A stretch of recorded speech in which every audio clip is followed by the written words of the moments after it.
Bom, gente, estamos de volta com o Dr. Caio. Vamos dar continuidade à nossa entrevista sobre educação inclusiva. Dr. Caio, eu tenho uma pergunta agora espinhosa para o senhor, aquelas dolorosas, mas que é a dúvida de todo mundo.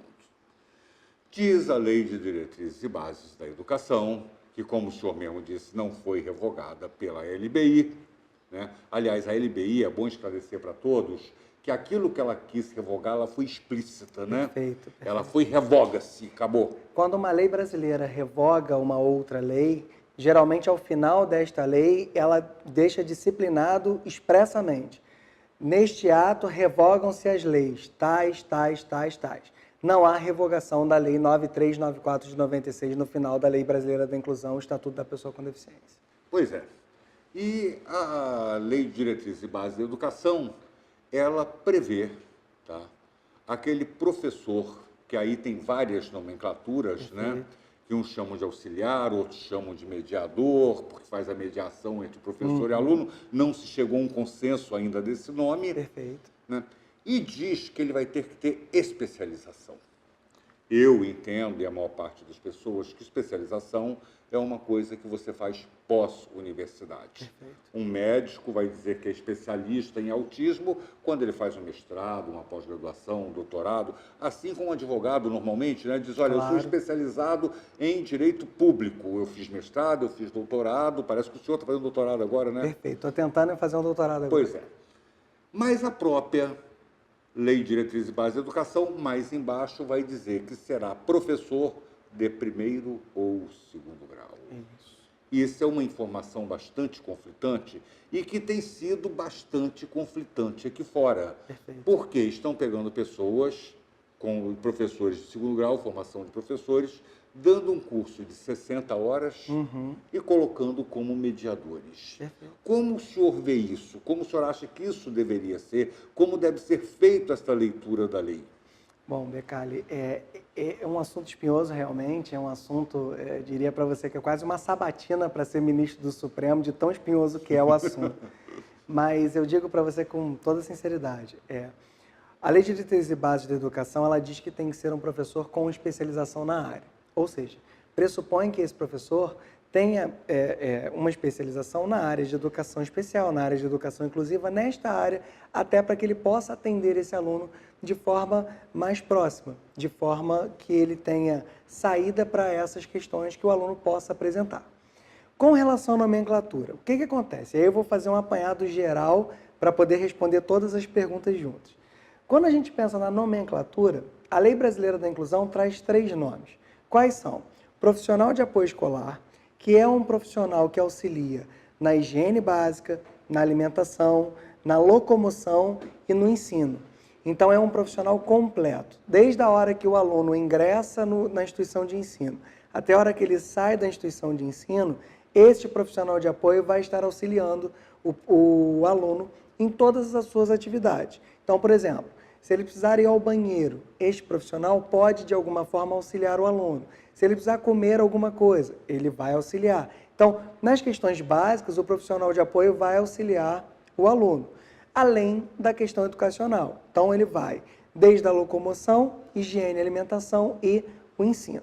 Então, não dá para ser um profissional, por exemplo, um estagiário de nível médio, na minha concepção, apesar de alguns municípios e algumas escolas adotarem o procedimento de contratar um aluno de graduação, qualquer graduação, que também é uma outra questão muito complicada, para ser o profissional de apoio, para ser o agente de inclusão escolar desse aluno. É muito complicado, mas é o que algumas pessoas fazem. Eu particularmente entendo que um profissional de apoio tem que ser sim um pedagogo com especialização na área. Não precisa ser um psicopedagogo ou um neuropsicopedagogo, até porque muitas das vezes não são questões tão complexas, são questões mais simples, mas tem que ter um mínimo pelo menos de especialização na área, que talvez um curso de 60 horas não o dê essa especialização. Mas isso é uma coisa que a gente tem que batalhar para que este profissional tenha o mínimo de capacitação para atender esse aluno. E aí a gente tem outras 2 nomenclaturas. Quais são? Dentro da Lei Brasileira da Inclusão. O atendente pessoal, que é aquele profissional que vai auxiliar essa pessoa com deficiência nas suas atividades cotidianas, e o cuidador social, que tem até um projeto de lei no Senado tramitando para a regulamentação deste profissional, do profissional do cuidado, do cuidador social, né, que vai prestar o cuidado. O cuidador, ele já tem um pouco mais de atividade do que o atendente. Então, ele vai cuidar da higiene, vai cuidar da alimentação, mas não cuida do ensino. Então, são 3 profissionais distintos dentro da Lei Brasileira da Inclusão para cuidar dessas questões da pessoa com deficiência. Isso está previsto no artigo 3º, no finalzinho do artigo 3º, nos últimos incisos do artigo 3º. Existe a figura do mediador. Da onde surge o mediador? O mediador está previsto na lei do autismo e era o profissional que estava dentro de sala de aula para auxiliar o aluno com deficiência que precisasse de um apoio escolar. A Lei Brasileira da Inclusão aumentou o nível de atividade do mediador, transformando o mediador no profissional de apoio. Então, hoje a gente tem essas nomenclaturas, profissional de apoio, atendente pessoal e cuidador social, mas o mediador continua previsto na lei do autismo. Então, você tem todas essas nomenclaturas, mas o que a gente utiliza muito hoje é o profissional de apoio escolar, que é o que a Lei Brasileira da Inclusão traz para a pessoa com deficiência dentro da instituição de ensino. Doutor Caio, eu vou voltar no tema. Vamos futucar a onça com vara curta, como se diz na minha terra. Eu quero a opinião do senhor. Eu acho controverso, em qualquer lugar, se eu for entrar num site de universidade, sites acadêmicos, coloca especialização. É pós-superior. Sim. Tá? Eu entendo que a LDB, ela se contradiz, né, entre dizer que é um profissional com especialização e dizer que pode ser de segundo grau. Sim. Eu acho que há um conflito interno dentro da própria norma. Como é que o senhor vê esse conflito? O que é que realmente tem que valer ali? Ao meu entender, ele está dizendo 2 coisas diferentes. Sim. Qual é a grande questão? E realmente é um pouco confuso o que diz a Lei de Diretrizes e Bases da Educação. Você tem a questão da especialização na área, na temática, e você tem também a questão do professor de primeiro ou segundo segmento, né? Que era a nomenclatura que a gente usava na época. Qual é a questão e como eu entendo essa questão? Eu acho que depende muito do aluno. Por quê?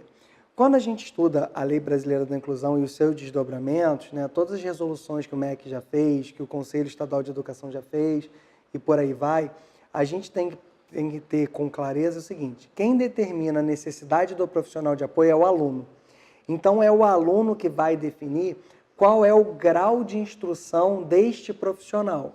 Muitos alunos têm dificuldades básicas em algumas disciplinas que estão sendo estudadas ali. Então, pode ser que um profissional, um professor de primeiro ou segundo segmento que tenha o conhecimento de causa, sem a especialização, ele possa dar conta dessas questões educacionais desse aluno.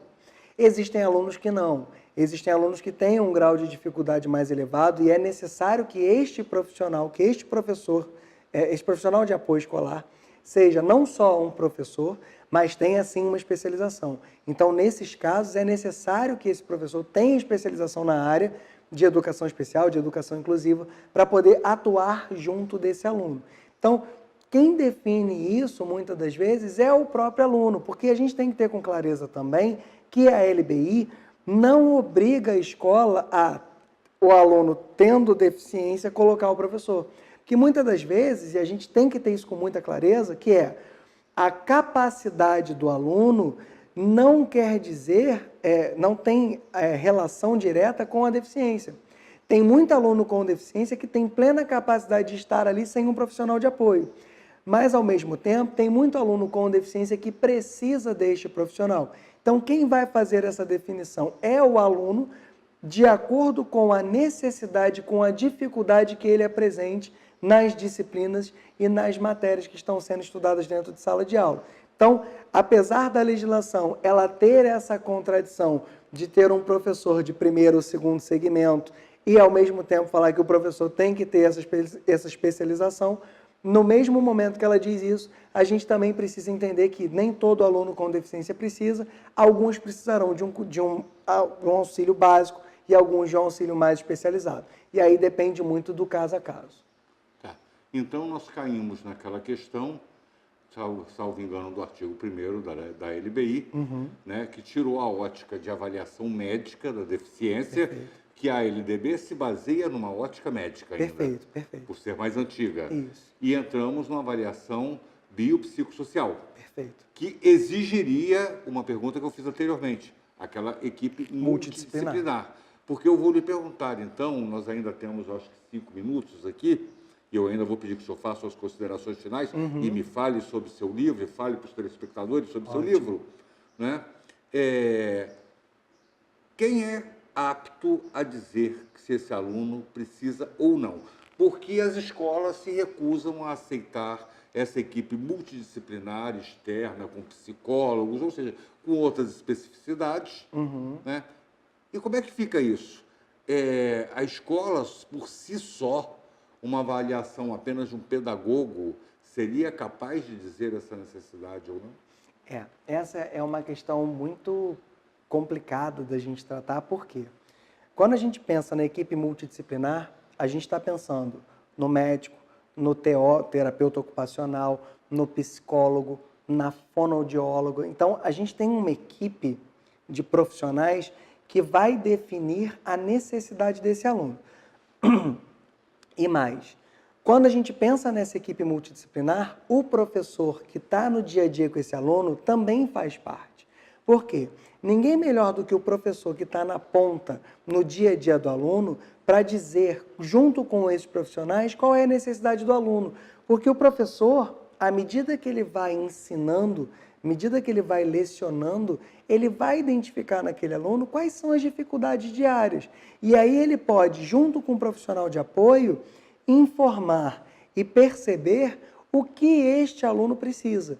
Então, junto com essa equipe, junto com a fonoaudióloga, com o terapeuta ocupacional, com o médico, com o psicólogo, com a família e com o aluno, porque o aluno também precisa participar da escolha do método e do currículo que vai ser adaptado, essa equipe multidisciplinar é que vai dizer o que é melhor, como o profissional vai atuar, o que o profissional vai fazer. Por quê? Esse profissional, a gente tem que ter clareza o seguinte, como ele atua em todas as áreas em que esse aluno estará dentro do colégio, desde o ingresso até a sua saída, o profissional ele vai auxiliar, como eu disse, na alimentação, na higiene, na locomoção, no ensino, mas vai além, porque a esse profissional cabe também socializar, mostrar para os coleguinhas que aquele aluno com deficiência, ele pode participar de certas brincadeiras ou não. Então, é muito importante que essa equipe atue para garantir a esse aluno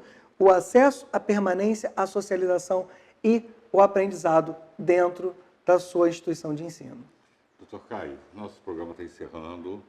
Eu agradeço muito sua presença. Espero tê-lo aqui novamente, agora não como especialista em educação inclusiva, mas como um especialista em direito público, para a gente voltar a abordar especificamente a Lei Brasileira de Inclusão como um todo. Perfeito. É muito importante divulgarmos a lei. Eu gostaria que o senhor falasse livremente agora para os nossos telespectadores, né, se fizesse suas considerações finais e apresentasse para nós o livro que o senhor é coautor, que foi lançado recentemente, e como as pessoas podem o adquirir. Maravilha. Bom, o livro que eu lancei recentemente como coautor é esse livro, ele se chama Conversa sobre Direitos. É um livro onde nós tratamos de várias temáticas, inclusive eu tive a oportunidade de fazer uma pesquisa e escrever sobre pessoa com deficiência. A gente lançou agora no mês de setembro, então é bem recente mesmo, setembro de 2018. E nesse livro a gente teve a oportunidade de tratar sobre pessoa com deficiência, sobre direito eleitoral, sobre várias áreas, não só sobre a pessoa com deficiência, como o dia a dia das pessoas, né? De uma maneira bem coloquial, para que as pessoas que não fossem da carreira jurídica pudessem entender essa temática. E eu agradeço, Beccalia, o convite de participar do programa, Agradeço ao canal pela oportunidade de estar aqui debatendo essa temática, que é uma temática de suma importância no dia a dia das pessoas. Eu acho que quanto mais a gente trabalhar a temática da pessoa com deficiência, a gente consegue tirar esses direitos da invisibilidade e trazer que essa política pública seja executada na prática. Será um prazer tratar não só sobre o direito da pessoa com deficiência, mas direitos públicos e outras legislações, além da Lei Brasileira da Inclusão, voltada para a pessoa com deficiência. E eu fico à disposição, Becali, para o que você precisar no seu programa, no canal, para tratar sobre esses assuntos. Foi um prazer e eu agradeço o convite. Acabamos de entrevistar o Dr. Caio Souza, vice-presidente da Comissão da Pessoa com Deficiência da OAB Rio. Estamos encerrando o nosso programa de hoje, Caminhos da Diversidade, no Canal 10, com você em qualquer lugar, a todo instante.